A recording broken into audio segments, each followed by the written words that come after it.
Terus di Monrek katanya nggak punya HP, ternyata kantong kan motor, keluar dari HP kantong aja nggak punya. Lah itu yang lu kantongin apa? Batu bata. Masa anak seorang petani serabutan bajunya distro semua, secara harga distro itu kan tahu sendiri kan 500.000 ke atas. Jangan-jangan HP lu yang di kantong itu boba 3 apa boba 4 tuh. Katanya tukang ojek nggak punya motor. Lah lu ngojek pakai apa kalau nggak pakai motor? Makanya lain kali kalau mau syuting ya, mau syuting tuh sebagai pemeran utama itu baju dikondisikan supaya nggak ada kesamaan sama jejak digital lu. Dasar keluarga cemara.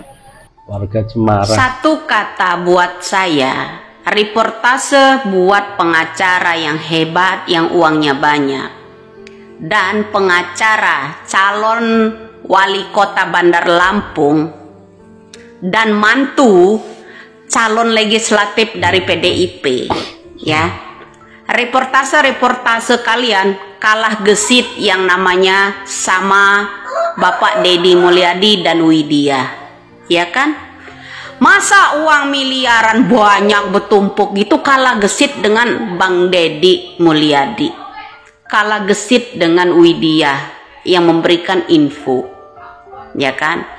Masa seorang calon wali kota Bandar Lampung yang namanya Putri paslon pansos itu, ya, kalah gesit yang namanya urusan Vina ini, kasus Vina ini, kalah gesit dengan Pak Deddy Mulyadi. Saya acungin 4 jempol buat Pak Deddy, ya, itu saya. Karena apa? Masa uang orang miliarder nggak bisa nuntasin yang namanya kasus Vina, malah kendor. Minta presiden, kalah lantang dengan namanya Widya, kalah gesit dengan yang namanya Bapak Deddy. Jadi sampai di situ paham apa kinerja mereka. Kinerja mereka cuma jumpa pers. Itu seorang pengacara yang katanya hebat itu, ya.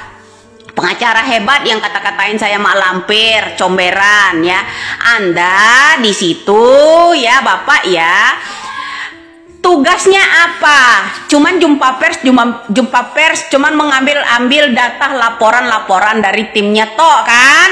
Nah, kalau Bapak Deddy Mulyadi terjun ke lapangan langsung, meskipun di prank gitu loh sama orang-orang itu, ya, meskipun di prank Bapak Deddy, ya. Katanya ada yang nggak bisa motor, ditambah lagi dengan video call dengan Uya Koya. Ada seorang anak juga mantan bupati itu nggak bisa nyopir mobil, ya kan? Nah, itu kalah gesit orang yang udah jarinya begini-begini, udah berat dengan perhiasan, kemudian udah miliarder, ya kan? Kalah gesit dengan Bapak Deddy Mulyadi.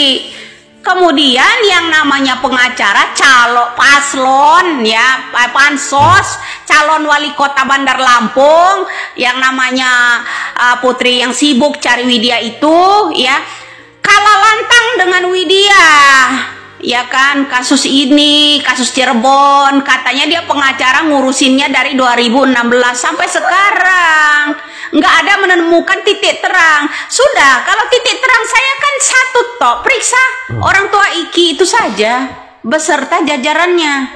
Oke, itu saya. Nah, kalian mana pendapatnya? Ada nggak mengarah ke arah jenderal-jenderal di situ? Nggak ada.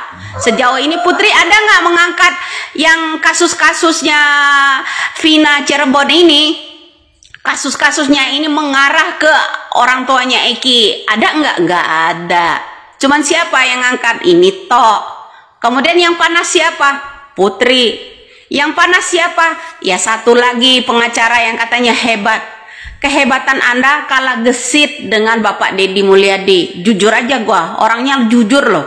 Terbuka banget saya orangnya, ya. Saya tuh lebih jujur aja.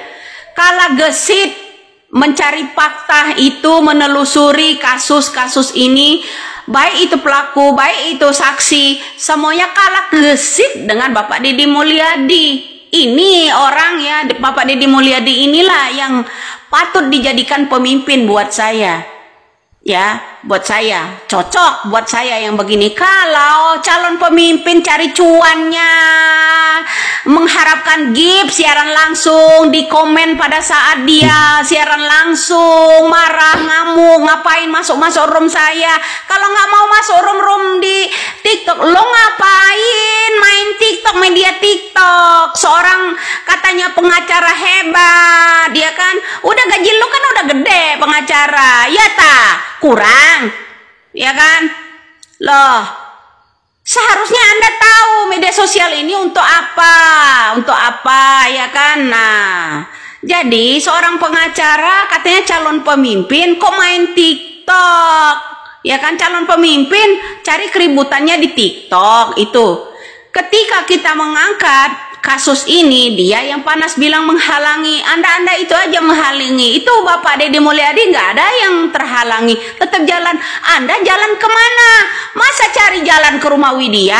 Cari tuh jalan fakta yang sebenarnya seperti Bapak Deddy Mulyadi.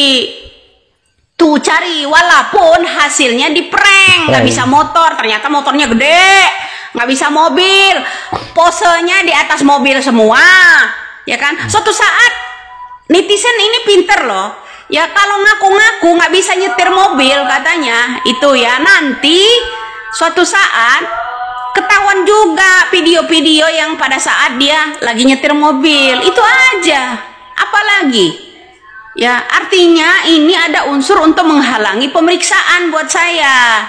Tapi saya hanya salut aja, pengacara yang banyak duitnya ya tidak bisa mengusut tuntas, ya cuman jumpa pers, diundang sana diundang sini, itu aja kerjanya, cuman ambil kertas baca tanda tangan, jumpa pers, cuman ambil kertas baca jumpa pers. Aku juga bisa lakukan itu, jumpa pers, aku bisa juga lakukan itu.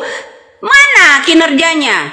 Jalan enggak ke sana, cari fakta seperti Bapak Deddy Mulyadi, enggak ada.